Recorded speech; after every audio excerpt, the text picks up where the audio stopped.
ईमानदार tax payers को प्रोत्साहन और कर प्रणाली में पारदर्शिता बढ़ाने के लिए प्रधानमंत्री नरेंद्र मोदी ने गुरुवार को एक नए खास प्लेटफॉर्म की शुरुआत की है। इस प्लेटफॉर्म का नाम है transparent taxation honouring the honest दिया गया है। इस मौके पर प्रधानमंत्री नरेंद्र मोदी ने कहा कि यह प्लेटफॉर्म 21वीं सदी के टैक्स सिस्टम की शुरुआत है, जिसमें फैसिलेट असेसमेंट अपील और टैक्स पेयर्स चार्टर जैसे बड़े रिफॉर्म हैं। टैक्स पेयर्स के लिए योजना लॉन्च के दौरान पीएम ने कहा कि अब जान पहचान का मौका खत्म हो गया है। ट्रांसफर पोस्टिंग के मसलों में राहत मिलेगी, वहीं टैक्स से जुड़े मामलों की जांच और अपील दोनों ही फैसलेस होंगी। यह आयकर विभाग को टैक्स पेयर्स का सम्मान रखना जरूरी होगा।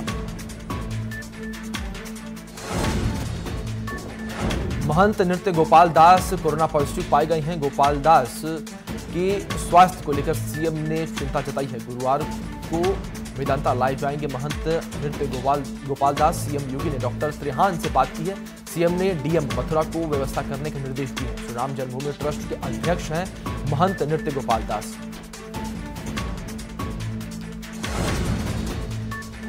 श्री राम जन्मभूमि तीर्थ क्षेत्र ट्रस्ट और श्री कृष्ण जन्मभूमि न्यास के अध्यक्ष नृत्य गोपाल दास की तबीयत गुरुवार की सुबह अचानक बिगड़ने से जिले में अफरा तफरी मच गई है। महंत के स्वास्थ्य बिगड़ने की सूचना पर यूपी के सीएम योगी आदित्यनाथ ने तुरंत फोन पर महंत और डॉक्टरों से बात की। पूर्व राष्ट्रपति प्रणब मुखर्जी की हालत अब भी गंभीर बनी हुई है। वो लगातार वेंटिलेटर सपोर्ट पर हैं। इस बीच सोशल मीडिया पर उनकी मौत की अफवाह उड़ रही है। ट्विटर पर प्रणब मुखर्जी की मौत की अफवाह ट्रेंड हो रही है, लेकिन परिवार और हॉस्पिटल की तरफ से साफ कह दिया गया है कि प्रणब मुखर्जी अभी जिंदा है और वो वेंटिलेटर पर है। राजस्थान सरकार का सियासी संकट समाप्त होने की घोषणा के बाद राज्य के मुख्यमंत्री अशोक गहलोत प्रदेश सरकार के खिलाफ मोर्चा खोलने वाले सचिन पायलट से मुलाकात करेंगे।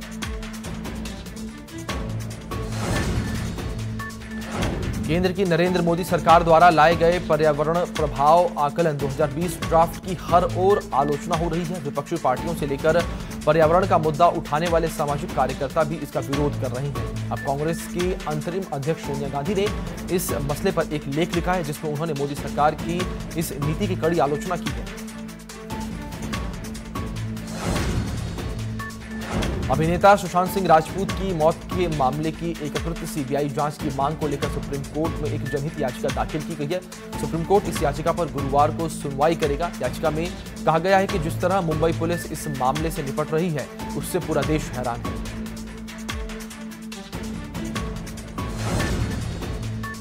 दिवंगत एक्टर सुशांत सिंह राजपूत को लेकर राष्ट्रवादी कांग्रेस पार्टी के नेता माजिद मेमन ने विवादित बयान दिया है। उन्होंने कहा कि सुशांत अपने जीवन काल के दौरान उतने फेमस नहीं थे जितने कि अपनी मौत के बाद हो गए।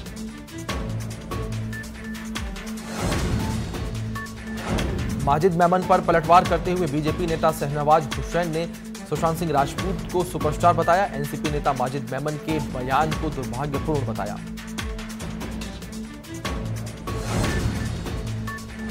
बेंगलुरु हिंसा के बाद बेंगलुरु दक्षिण से बीजेपी सांसद तेजस्वी सूर्या ने कर्नाटक के मुख्यमंत्री बीएस येदियुरप्पा को चिट्ठी लिखी है। उन्होंने सीएम से दंगाइयों पर सख्त कार्रवाई करने की मांग की है। उन्होंने चिट्ठी में कहा कि यूपी में सीएम योगी ने दंगाइयों के साथ जैसा सलूक किया, ठीक उसी तरह कर्नाटक सरकार भी करे। उन्होंने कहा कि दंगाइयों से ही नुकसान की वसूली की जाए।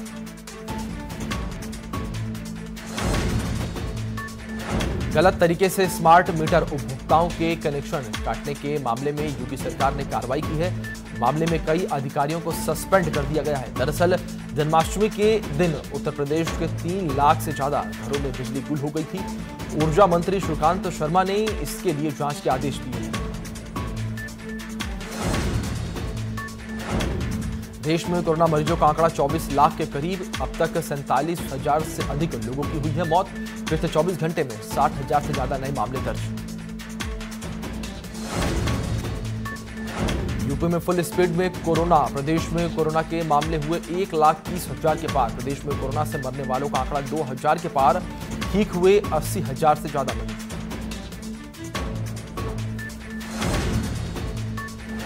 उत्तर प्रदेश के प्रयागराज जिले में कोरोना संक्रमितों की संख्या बढ़ती जा रही है। बुधवार को जिले में 213 नए कोरोना मरीजों की पुष्टि हुई है, तो वहीं 5 मरीजों ने वायरस के कारण दम तोड़ दिया। जिले में कोरोना से मरने वालों की संख्या बढ़कर अब 85 हो गई है। जिले में बुधवार को 213 लोगों के कोरोना वायरस से संक्रमित होने की पुष्टि हुई है।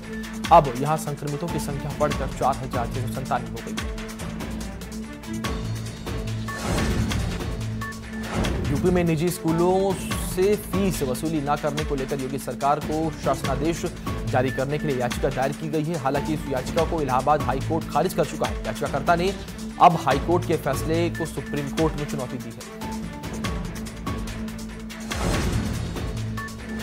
राष्ट्रीय स्वयंसेवक संघ के सरसंघचालक मोहन भागवत ने कहा कि स्वतंत्रता के बाद देश में जरूरतों के अनुरूप आर्थिक नीति नहीं बनी। दुनिया कोविड-19 के अनुभवों से पूरी तरह वाकिफ है। साथ ही कहा कि विकास का एक नया मूल्य आधारित मॉडल आना चाहिए। स्वदेशी का अर्थ जरूरी नहीं कि सभी विदेशी उत्पादों का बहिष्कार किया जाए। केवल उन्हीं प्रौद्योगिकियों का सामग्रियों का आयात किया जा सकता है जिनका देश में पारंपरिक रूप से अभाव है या जो स्थानीय रूप से उपलब्ध नहीं है। बीएसपी प्रमुख मायावती ने ट्वीट कर वाराणसी में 32 स्वास्थ्य केंद्र प्रभारियों का इस्तीफा मांगा। मायावती ने कहा कि डॉक्टरों पर दबाव से स्थिति बिगड़ रही है। बिना भेदभाव और सुविधा देकर डॉक्टरों से सेवा ले तो बेहतर होगा। बीएसपी सुप्रीमो मायावती ने अपने एक और ट्वीट में यूपी की कानून व्यवस्था पर सवाल उठाए हैं। मायावती ने अलीगढ़ की घटना को काफी चिंताजनक बताया है। अपने ट्वीट में उन्होंने लिखा कि इस मामले की न्यायोचित जांच होनी चाहिए।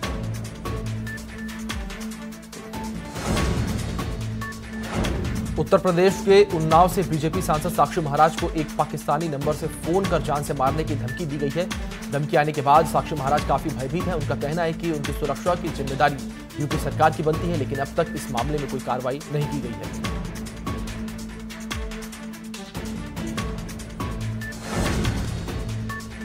होनहार छात्रा सुदीक्षा भाटी की मौत की जांच कर रही बुलंदशहर पुलिस ने कहा है कि जांच के दौरान सुदीक्षा से छेड़छाड़ का कोई सबूत नहीं मिला है। तथ्यों को तोड़ मरोड़ कर पेश किया गया है।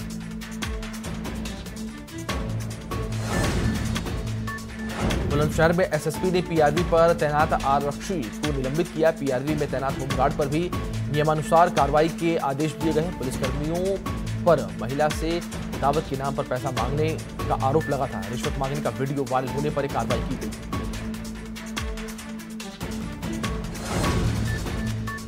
यूपी के रामपुर में यूरिया की कालाबाजारी से परेशान किसान घंटों लाइन में लगने के बाद भी किसानों को यूरिया मिल रही है। किसानों का आरोप है कि कृषि विभाग और दबंगों की मिलीभगत से किसानों की परेशानी बढ़ रही है।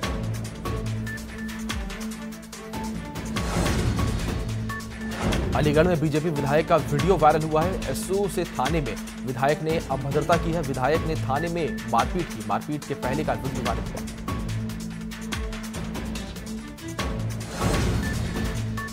कौशाम्बी में पुलिस टीम पर हमला हुआ है। चोर पकड़ने गई पुलिस टीम पर ग्रामीणों ने हमला कर दिया। एक दरोगा और एक सिपाही गंभीर रूप से घायल हो गए। दोनों को जिला अस्पताल में भर्ती करवाया गया है। एएसपी समेत कई थानों की पुलिस मौके पर पहुंच चुकी है।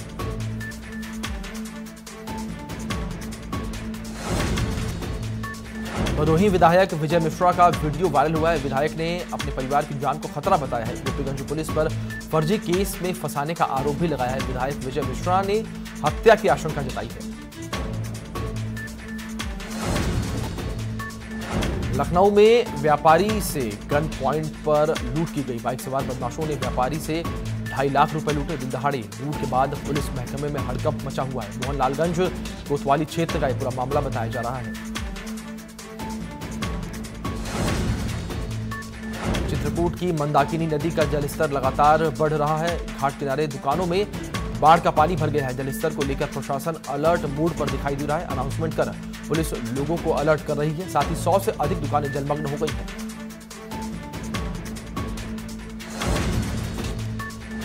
मेरठ में भी कृष्ण जन्माष्टमी के मौके पर हजारों घरों में अंधेरा छा गया। सबसे ज्यादा परेशानी स्मार्ट मीटर उपभोक्ताओं के घरों में देखने को मिली। बिल जमा कराने के बावजूद उनके कनेक्शन काट दिए गए हैं। बताया जा रहा है कि इस सॉफ्टवेयर में गड़बड़ी की वजह से हजारों लोगों के घरों की बत्ती गुल हो गई, जिसको लेकर मेरठ की सड़कों पर लोग हंगामा कर रहे हैं। आपको बता दें कि जिलाधिकारी आवास से लेकर बिजली विभाग के दफ्तरों में लोग लाइन लगाकर खड़े हैं और हंगामा कर रहे हैं। तो वहीं बिजली विभाग के अफसर अपने फोन बंद कर बैठे हैं।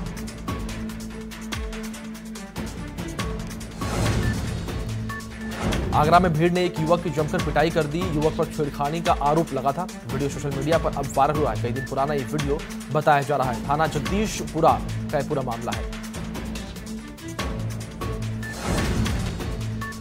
कानपुर में दबंगइयों की दबंगई का वीडियो वायरल हुआ है।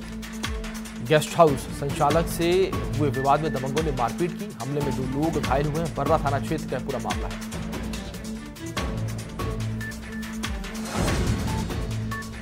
आगरा में मरीज की मौत के बाद हॉस्पिटल में तीमारदारों ने हंगामा किया। तीमारदार और उनके समर्थकों ने हॉस्पिटल में जमकर तोड़फोड़ की। आगरा शमशाबाद मार्ग स्थित ताजगंज थाना क्षेत्र में बने GR हॉस्पिटल की घटना है। बागपत में बीजेपी नेता संजय खोखर हत्या मामले में नामजद आरोपी नितिन धनखड़ ने फेसबुक लाइव खुद को बताया निर्दोष। फेसबुक लाइव में संजय खोखर की हत्या से इनकार किया। साथ ही बेवजह फंसाने का आरोप भी लगाया। निष्पक्ष जांच की मांग की।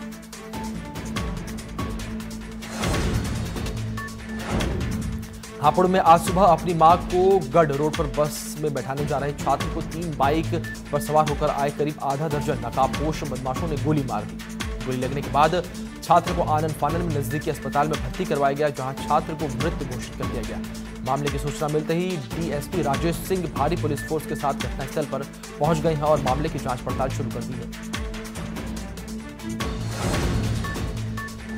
संभल में वर्दी पहनकर सटोरियों के अड्डे पर शराब पीकर मजे लेते नजर आए पुलिसकर्मी हथियारों को साथ लेकर ड्यूटी टाइम में पी रहे हैं शराब। सोशल मीडिया पर वायरल हुआ वीडियो देख ASP ने दोनों सिपाहियों को दिया थाने में हाजिर होने का आदेश।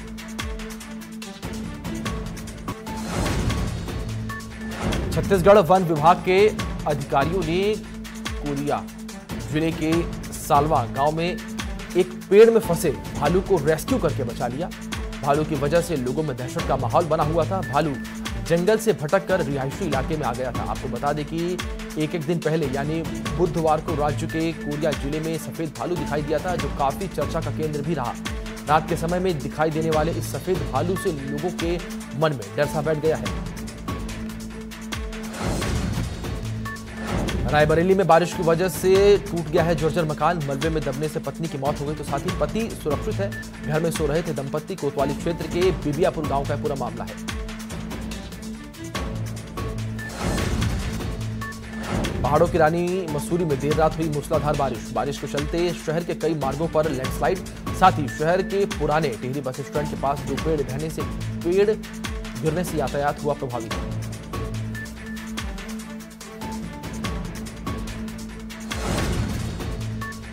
दिल्ली NCR में अचानक मौसम में करवट लेने के बाद रात भर मूसलाधार बारिश हुई है। इससे लोगों को उमस भरी गर्मी से तो राहत मिली है, लेकिन दिल्ली की सड़कें दरिया बन गई हैं। कई जगह पर पानी भर गया है, जिसके कारण लोगों को परेशानी का सामना करना पड़ रहा है। फिलहाल दिल्ली NCR के कई इलाकों में तेज बारिश का सिलसिला जारी है। लगातार हो रही भारी बारिश का कहर कानपुर में भी देखने को मिला है। बारिश के पानी की वजह से मुख्य सड़कें और गलियां जलमग्न हो गई हैं। पूरा शहर पानी के आगोश में आ गया है। लोगों को आने जाने में काफी परेशानियों का सामना करना पड़ रहा है।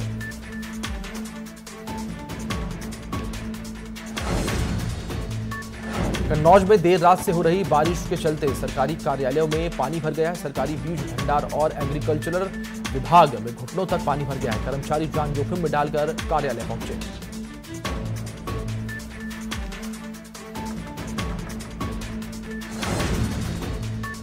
हिमाचल के तर्ज पर अब पौड़ी जिले को भी सेब के नाम से जाना जाएगा, जिसकी कवायद अब तेज होने लगी है। पौड़ी जिले में जिलाधिकारी की अध्यक्षता में ऐसी जगहों को चिन्हित किया जा रहा है जहां पर सेब का अच्छा उत्पादन किया जा सके। पौड़ी जिले में सेब के बागान लगाए जाएंगे, जिससे रोजगार के अवसर बढ़ेंगे।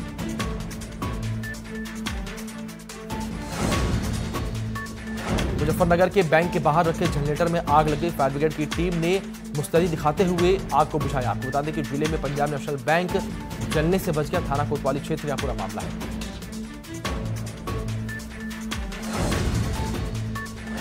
जौनपुर के सुतहट्टी बाजार के भारतीय स्टेट बैंक में अज्ञात कारणों से आग लग गई। पुलिस और फायर ब्रिगेड की टीम ने मौके पर पहुंचकर आग बुझाने की कोशिश की।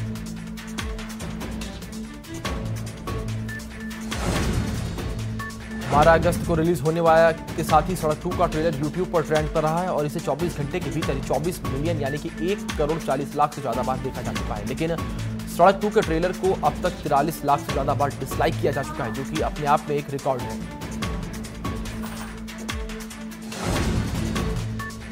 Film Gunjan Saxena the Kargil girl पर भारतीय वायुसेना ने आपत्ति जताई है। फिल्म के कुछ सीन, डायलॉग और प्रोमो में भारतीय वायुसेना की छवि को धूमिल किया गया है, जिसे लेकर आपत्ति जताई गई है। भारतीय वायुसेना ने धर्मा प्रोडक्शन को पत्र लिखकर इस बारे में आपत्ति जताई है और कहा है कि Gunjan Saxena the Kargil girl film में इंडियन एयरफोर्स के बारे में गलत तरीके से दिखाया गया है।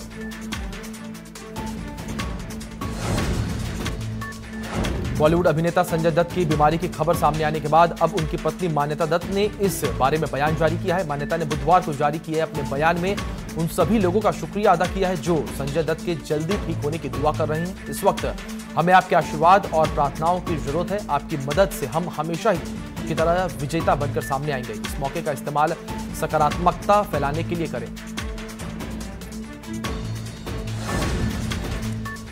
फिल्म निर्देशक निशिकांत कामत अस्वस्थ हैं और अस्पताल में भर्ती हैं। अस्पताल प्रशासन ने बुधवार को एक आधिकारिक बयान जारी कर बताया कि निर्देशक की हालत गंभीर है लेकिन स्थिर है। अस्पताल ने बयान में कहा कि निशिकांत कामत को 31 जुलाई को पीलिया और पेट में दर्द की शिकायत के चलते हैदराबाद के AIG में भर्ती करवाया गया था, जहां उनमें क्रॉनिल लीवर डिजीज और अन्य संक्रमणों का पता चला।